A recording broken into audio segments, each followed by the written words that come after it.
On est sur la 3e semaine de picking et j'ai pris une décision. Mais avant ça, je te laisse avec les vidéos des 2 premières séances. C'est parti.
Allez. Allez, boum, allez.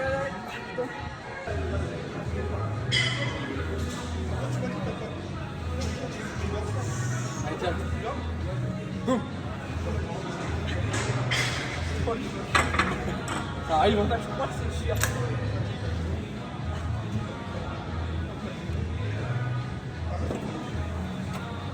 Donc, on va parler un petit peu des objectifs maintenant de cette semaine. Cette 3e semaine de picking, j'étais à des RPE 9-10, une intensité d'entraînement de 98-100%, donc maximale, et une à 0 rep de réserve. Autant te dire que cette semaine, je devais galérer ou échouer.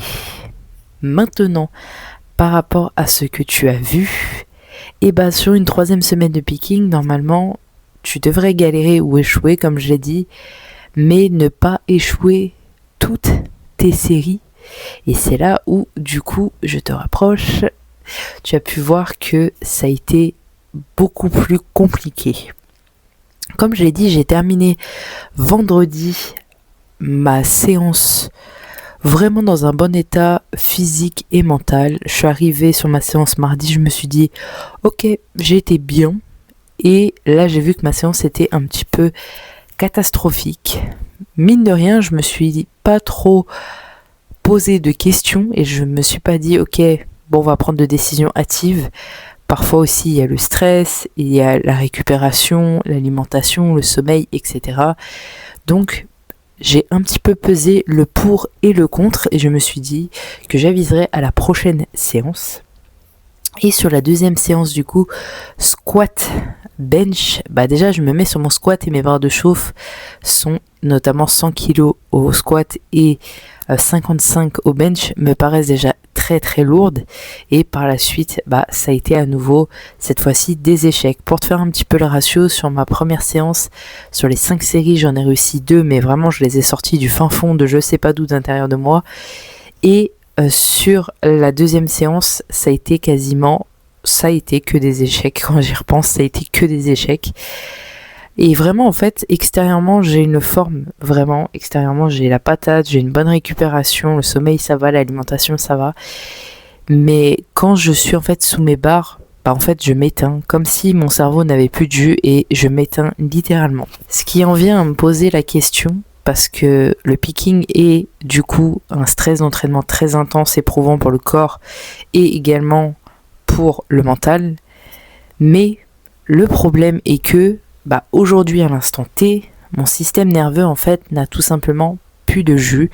Je pensais en fait littéralement pouvoir faire cette 3e semaine, sauf que mon corps vient de m'envoyer des signes que j'ai littéralement tout donné sur la 2e semaine et que là, malgré toute la bonne volonté, toute la récupération que je peux lui apporter, arrivé aux séances, mon système nerveux poussé à des intensités extrêmes ne peut plus en fait.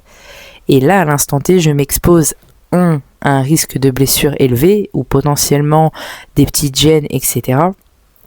Et de 2, sur la semaine de taper, on en parlera un peu plus en détail sur la semaine entre guillemets taper/deload pour que tu comprennes un petit peu déjà aujourd'hui.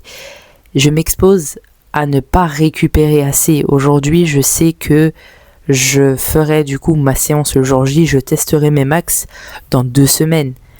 Aujourd'hui, cette semaine, j'ai poussé mon système nerveux au-delà de ce qu'il est capable et il m'a fait comprendre qu'il ne coopérait pas.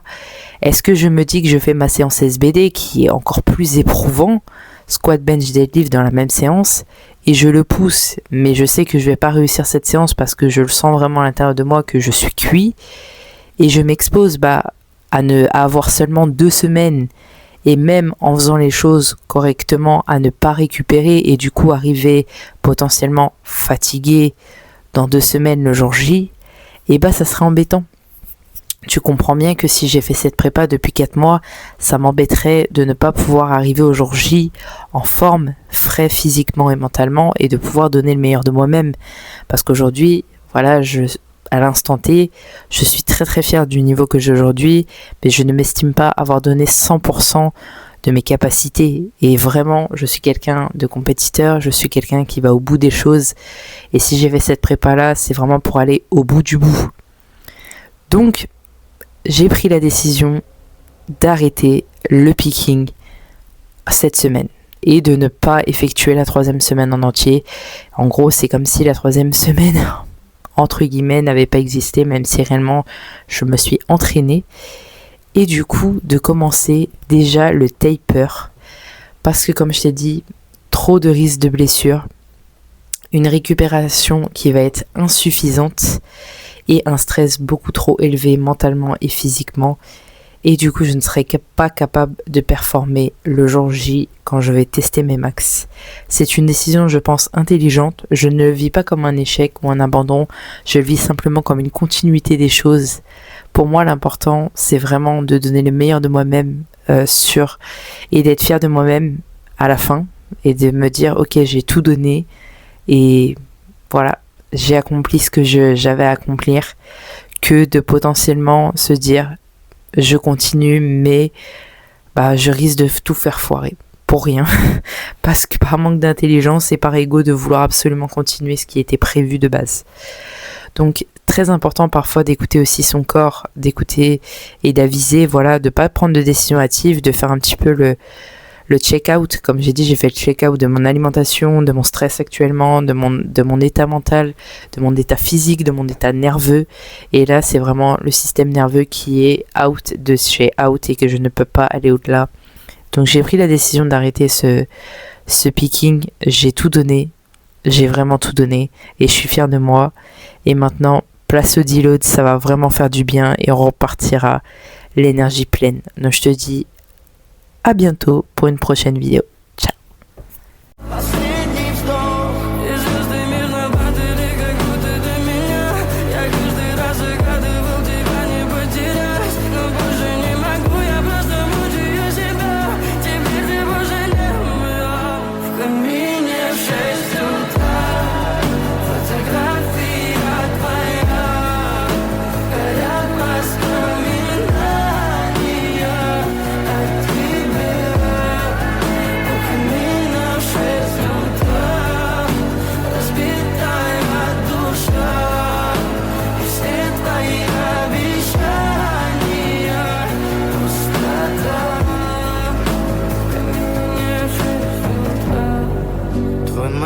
Подарил мне Бог.